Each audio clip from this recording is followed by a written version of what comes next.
Well, it was a tough one. I mean, obviously, you guys struggled a little bit from beyond the arc tonight, quite a bit, and they shot, unbelievably better than what they normally do. And then a couple of those shots late there, I mean, you can't even expect those. Yeah, and give them credit. We've been on the other side of that this year, fortunately. Some games on the road we've hit shots with the shot clock winding down are just tough, high degree of difficulty shots. And sometimes it's your night, and it was. And I was very proud of our team the last 4 minutes of the game. I thought they did everything right. We fouled the right people. We got a couple steals. They shot quickly. Courtney got to the basket. Raven offensively rebounded. We missed a couple free throws that could have cut it to 3 sooner, which I think could have changed it a little bit. And then at the end, we mishandled the ball and just we wanted to do something different at the end there. And, when Raven let it go, I thought it was going to go in the way it was traveling, but we didn't play very well for the first 36 minutes of the game, and that's disappointing. We definitely didn't shoot it well from the perimeter, and that's hard, to overcome. I mean, Raven had a great game, and Michaela and Tierney both did some good things, but they needed a little more help.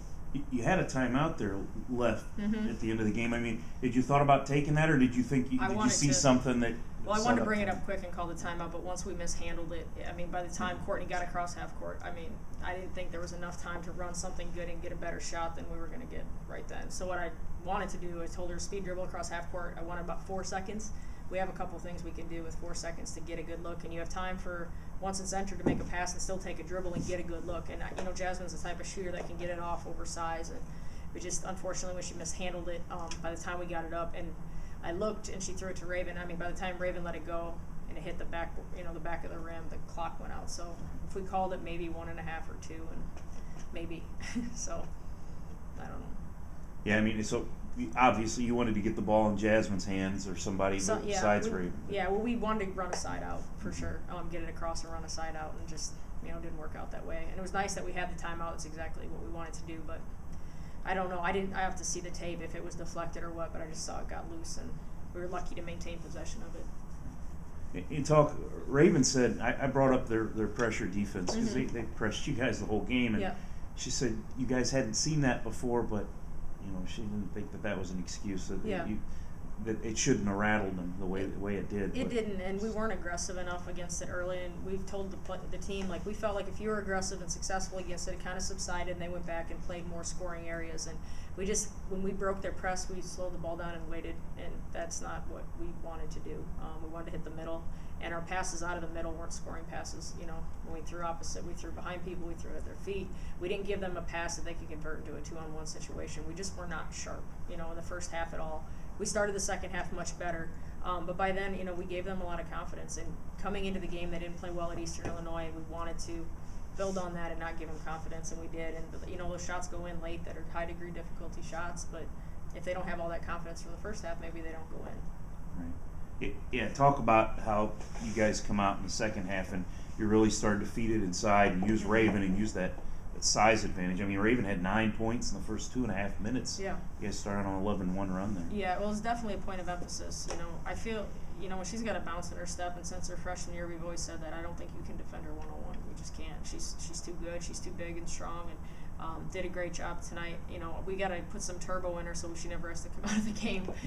Just when she gets tired, that's really the best defense against her. And then she needs a blow.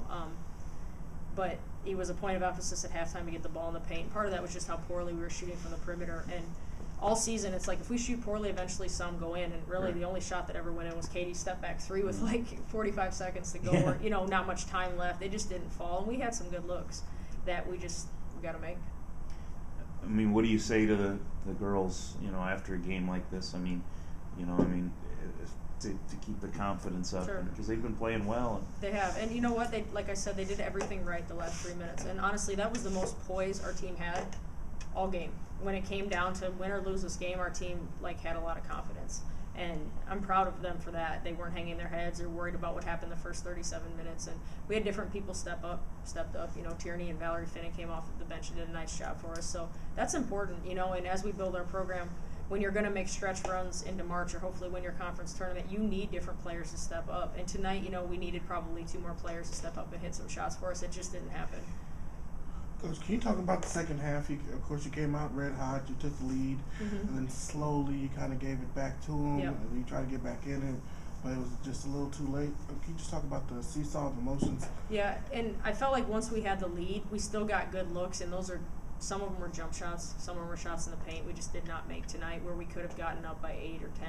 And then give them a lot of credit. They have 2 very good guards and a good post player that can go one-on-one and make some big baskets for them. And Lumpkin did a great job of getting in the paint or getting to the rim and causing some problems for us. And we had some breakdowns ourselves where we didn't execute defensively what we thought they liked to do, and it hurt us.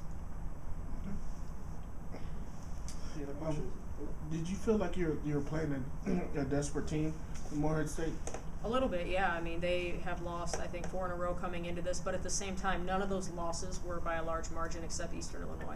So they've been right there. I mean, a couple shots here or there, and they win those games. So I don't think their record in the conference is indicative of how good they are, especially now that we've played everybody. You can tell, gauge them and compare them against teams with similar records. They're a very good team. And with 2 senior guards that you can go to down the stretch, you're always dangerous if the game is close. They've been there. They understand how to get the shots that they want for their team, that they need for their team. And then they got a good post player that can go get lots of rebounds. You know, she's leading the nation in rebounding. So we just, give them a lot of credit. They had a lot to do with us playing poorly early. Is it just one of those things where, one team's losing 5 straight, the other one wins 4 straight? Yeah. Just one of those basketball things? We don't get caught up in that, how many we've won or lost. Like, we needed to play better tonight, whether we had lost our last one or won our last one. We needed to play better basketball tonight. Right. Their non-conference schedule is. I was looking at that. I was like, wow, they're playing some pretty good sized teams there. I mean, so their record isn't really indicative of the type of no, and a lot of schools in our conference in their non-conference segment, they play a lot of BCS schools, or 2 or 3 of them. So sometimes those losses aren't indicative of. They're not bad losses. They're great experience for their teams, and I'm sure they're planning ahead too. Like, if we make the tournament, we're going to see teams like this, so they want that experience for their team. Thanks, Kevin. Thanks, guys.